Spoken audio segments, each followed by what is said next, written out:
நிறைய பேர் தெரியுமான்னு தெரியல. நான் 10th கடைசி டிவிஷன் வரைக்கும் என்னுடைய மார்க் வந்து 212 மார்க்கும் 215 மார்க் தான் கடைசி டிவிஷன் ஸ்கூல்ல. அதுக்கப்புறம் வந்து எங்க வீட்டுல வந்து சொன்னாங்க படிக்க மாட்டேன் அப்படின்னு சொல்லிட்டு சுத்தி இருக்கிற சொந்தக்காரங்க பயங்கரமா ஏற்றி விட்டாங்க.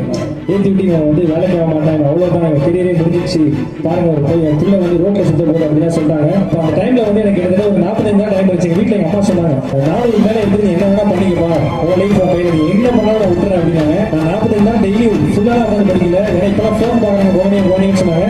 அப்ப நான் டெய்லி 3 மணி நேரம் உட்காந்து படிச்சேன். பேலன்ஸ் சைடு ஸ்போர்ட்ஸ் தான் விளையாண்டேன். எக்ஸாம் ரிசல்ட் வருது, காலையில் ஸ்கூல்லேருந்து ஃபோன் பண்ணுறாங்க, உங்கள் பையனை ஸ்கூலுக்கு வர சொல்கிறாங்க. ஏன்னு கேட்கும்போது உங்கள் பையன் 490 சொன்னது வந்து எனக்கு 419 ஆரம்பம் வந்துச்சு. 419 வந்துச்சு. நானும் ஸ்கூல் பரவாயில்ல, எங்கள் வீட்டில் ஹாப்பி. நானும் கேட்காமே 419 எடுத்தான்னு சொல்லிட்டு நானும் ஸ்கூலுக்கு போனேன். ஸ்கூலுக்கு போனால் மாலை வேலை வச்சு வெயிட் பண்ணுறாங்க. என்னப்பா அப்படின்னு கேட்கும்போது இதான் 490 மார்க் எடுத்துருக்கேன். நான் இந்த 490 எடுத்தேன், எப்படி 490 மார்க் எடுத்துருக்கோம், 419 இல்லை 419 சொன்னாங்க. அப்போ தான் எனக்கு புரிஞ்சுது படிக்கிற எவ்வளோ நேரம் முக்கியம், படிக்க 3 மணி நேரமாக தான் ஒழுங்காக படிக்கிற மாதிரி தான் முக்கியம் எனக்கு புரிஞ்சுது. அப்போதான் எனக்கு புரிஞ்சுது பைத்தியக்கார பேச்சை கூட கேட்கலாம், ஆனா நம்மளை பிடிக்காத சொந்தக்காரங்க ஒரு சில பேச்சை கேட்கவே கூடாதுன்னு சொல்லி அப்பதான் புரிஞ்சுது.